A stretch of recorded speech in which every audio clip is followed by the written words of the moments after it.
గిరిజన శక్తి సూర్యాపేట జిల్లా ఉత్సవ కమిటీ ఆధ్వర్యంలో గిరిజన శక్తి రాష్ట్ర నాయకులు ధరావత్ వెంకటేష్ నాయక్ సభాధ్యక్షతన బంజారాల సంఘ సంస్కర్త ఆరాధ్య గురువు సంత్ శ్రీ సేవాలాల్ మహారాజ్ 286వ జయంతి ఉత్సవాల ముగింపు కార్యక్రమం సూర్యాపేట పట్టణంలోని జిఎస్వి ఫంక్షన్ హాల్లో ఘనంగా నిర్వహించడం జరిగింది. సూర్యాపేట పట్టణంలోని పొట్టి శ్రీరాములు చౌరస్తా నుండి భారీ ఎత్తున ర్యాలీగా ప్రారంభమై జిఎస్వి ఫంక్షన్ హాల్ యందు పోక్ బండారు సభ కార్యక్రమాన్ని నిర్వహించడం జరిగింది. ఈ కార్యక్రమానికి ముఖ్య అతిథులుగా గిరిజన శక్తి వ్యవస్థాపక అధ్యక్షుడు డాక్టర్ వెంకటేష్ విచ్చేసి మాట్లాడారు. గిరిజన శక్తి సూర్యాపేట జిల్లా ఉత్సవ కమిటీ ఆధ్వర్యంలో గిరిజన శక్తి రాష్ట్ర నాయకులు ధరావత్ వెంకటేష్ నాయక్ సభాధ్యక్షతన బంజారాల సంఘ సంస్కర్త ఆరాధ్య గురువు సంత్ శ్రీ సేవాలాల్ మహారాజ్ 286వ జయంతి ఉత్సవాల ముగింపు కార్యక్రమం సూర్యాపేట పట్టణంలోని జిఎస్వి ఫంక్షన్ హాల్లో ఘనంగా నిర్వహించడం జరిగింది. సూర్యాపేట పట్టణంలోని పొట్టి శ్రీరాములు చౌరస్తా నుండి భారీ ఎత్తున ర్యాలీగా ప్రారంభమై జిఎస్వి ఫంక్షన్ హాల్ యందు భోగ్ బండారు సభ కార్యక్రమాన్ని నిర్వహించడం జరిగింది.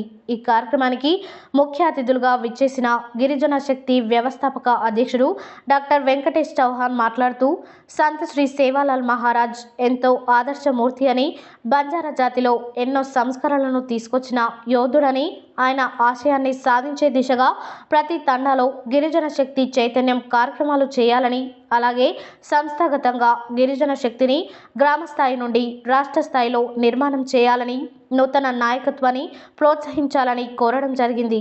దక్షిణ మధ్య railway department director Prithviraj Chauhan, doctor Rajesh Nayak, మరో ముఖ్య అతిథి ఎస్బీఐ రాష్ట్ర ఎస్సీ ఎస్టీ అసోసియేషన్ అధ్యక్షుడు ధరావత్ సూర్యం నాయక్, ధరావత్ వెంకటేష్ నాయక్ మాట్లాడుతూ బంజారా సంస్కృతి సాంప్రదాయాలు ఎంతో గొప్పవని, బంజారా భాష 8వ షెడ్యూల్లో చేర్చాలని డిమాండ్ చేశారు.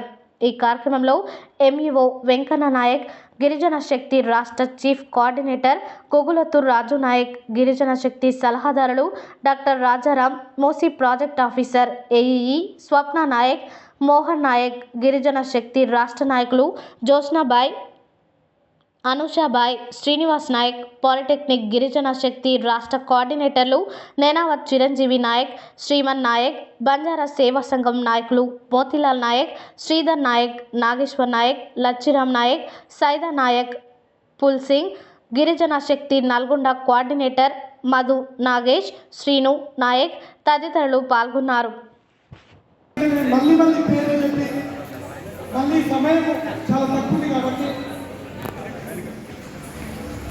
శ్రీ సేవాలాల్ మహారాజ్ అజ్ఞానం. ఓకే వెంకటేష్, దయచేసి వేదిక మీద ఉన్న వాళ్ళు క్షమించాలి. అందరి పేర్లు గరుడు తీసుకొచ్చి మన ఖండాలను నిర్మించిన సేవాలాల్ మహారాజ్ స్ఫూర్తి సూర్యాపేట ధర్మపురం తండా, ఇక్కడ ఉన్న తండాలన్నీ ఒక ఉద్యమ కాగడాలుగా నిలిచిన ఇల్లమ్మ చనిపోయినప్పుడు ఈ లంబాడి జాతి ఇక్కడున్న ఈ ప్రాంతాన్ని ఆ రోజు విప్లవ పార్టీలో కూడు గుడ్డాన్ని కొట్టాం. ఈరోజు విద్య, వైద్యం, ఉపాధి రంగాల్లో మనం ముందుకు పోవాల్సిన అవసరం ఉంది.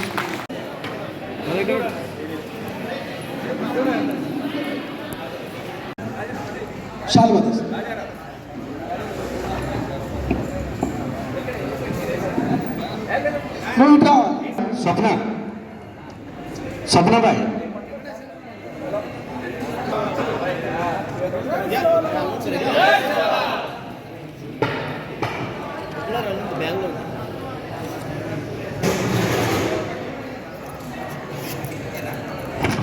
నా ప్రత్యేక ధన్యవాదాలు. ఇంకా పెద్ద సభలు నిర్వహించాలని నేను ఇంకా సాహసం చేస్తానని కోరుకుంటున్నా. మీరందరూ ఖచ్చితంగా రావాలి. నెక్స్ట్ ఇయర్ కూడా దీనికంటే ఇంకా పెద్ద ప్లాన్ చేస్తా. నా గిరిజన జాతి కోసం ఎప్పుడు పనిచేస్తా. నా గిరిజన బిడ్డలకు ఏమైనా, విద్యార్థి నాయకులకు ఏమైనా, ఉద్యమ నాయకులకు ఏమైనా వాళ్ళతో కలిసి నేను పనిచేయడానికి నా జీవితాంతం రుణపడి ఉంటా అని చెప్పి మనవి చేసుకుంటా. ఈ సభకు విచ్చేసిన అందరికీ నా ప్రత్యేక ధన్యవాదాలు అన్నా.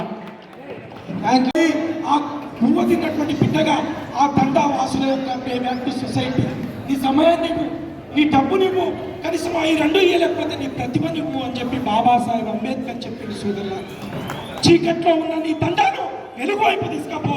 నువ్వు ఒక్కడివే కాదు బాగుపడవు. నీ కడుపు మాత్రం చూసుకోకు, నీ పిల్లలే చూసుకోకు. నీ వెనక ఒక పెద్ద సమాజం ఉన్నది, ఆ సమాజం చీకట్లో ఉన్నది. ఇక్కడున్న ఇప్పటిదాకా నృత్యం వేసిన మా అమ్మలు ఎవరు చదువుకోలే. వాళ్ళ బిడ్డలను రెక్కల కష్టం చేసి, కష్టం చేసి, కట్టెలు కొట్టి, మట్టి ఎత్తి, ఇగో ఇక్కడున్న సూర్యాపేట రోడ్లన్నీ వేసి వాళ్ళు చెమటోడ్చి చదివించిన బిడ్డలు ఇవాళ ఉద్యోగంలోకి వచ్చారు. ఉద్యోగం వచ్చినాక హైదరాబాద్ పోయినాడు, అట్టే ఉండిపోతున్నాడు. తండాను ఎవరు చూడాలి? తండాను ఎవరు చూడాలి? తండా బతుకులు ఎవరు ఆలోచించాలి? ఇలా చదువుకున్న బిడ్డలుగా ఉస్మానియా సెంట్రల్ యూనివర్సిటీలలో అనేకమైన ఎంఏ ఎంపీలు పిహెచ్డి చేస్తున్న బిడ్డలుగా ఇలా మనం కూడా మన సమాజం చూడాలి కదా. ఎక్కడ చూస్తున్నాం? ఎటువైపు పోతున్నాం? మన సమాజం గురించి ఏం ఆలోచిస్తున్నాం? కాబట్టి ఒకవైపు బిడ్డలు నమ్ముకుంటారు, ఒకవైపు చెత్త నేర్పుకుంటారు, ఒకవైపు హైదరాబాద్లో ఆటోలు, క్యాబులు.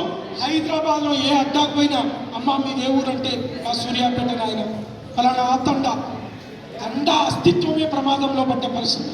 ఏ తండ అమ్మ? దుబ్బ ఉంటే దుబ్బ తండ, గుడి ఉంటే గుడి తండ, ఏది లేకపోతే ముఖ్య తండ, రమా తండ. నా తండ అస్తిత్వం, ఊరి పేరు కూడా లేని పరిస్థితిలో ఇవాళ తండ కొట్లాడుతున్నాను. ఆ రోజు నుంచి ఈ రోజు దాకా సేవలాల్ మహారాజ్ ఒక హాతిరాం బావాజీ, ఇవాళ హాతిరాం బావాజీ మొత్తానికి రక్షణ లేకుండా అయిపోయింది. తిరుపతి పోతే వెంకటేశ్వర స్వామి మొక్కే ముందు హాతిరాం బావాజీ మొక్కేపోయి ఇవాళ బావాజీ మొత్తానికి ఇవాళ ఏం రక్షణ లేని పరిస్థితి. ఇవాళ ఒక ఢిల్లీలో పోతే మొన్న మేము ఆ రోజు రిజర్వేషన్ కావాలని ట్రైబల్ యూనివర్సిటీ ఢిల్లీలో ధర్నా చేయకపోతే లక్కీ షా బంజారా ఎంత గొప్ప చరిత్ర తెలుసా? ఈ బంజారా జాతి గర్వపడేంత చరిత్ర లక్కీ షా బంజారా. ఆ రోజు సిక్కు గురు తేజ్ బహదూర్ మహమ్మద్ గోరి చంపేసి తలకాయ పడేసిపోతే ఎవరు తీయకపోతే వేలాది కోట్లతో లక్కీ షా బంజారా మొత్తం ఆయన హెడ్ను తీసుకొని వాళ్ళకు కార్యం చేసుకోవడానికి ఇస్తే ఇయాటికి సిక్కు గురువులు, సిక్కు సమాజం బంజారా జాతి అంటే హమారా భాయిలోగ్ అని చెప్పి గర్వంగా చెప్తారు. ఈ చరిత్ర ఎవరు రాయాలి? చదువుకున్న వాళ్ళు, ప్రొఫెసర్ అయిన వాళ్ళు ఒక ఆర్టికల్ రాయరు, ఒక పుస్తకం రాయరు, ఒక విషయం మాట్లాడరు. నాకెందుకులే ఎంతకాలం నాకెందుకు? ఏం చేస్తున్నాం మనం? ఎటుపోతున్నాం? తెలంగాణ రాష్ట్రంలో ఇలా బంజారాలకు మంత్రి పదవి ఉందా?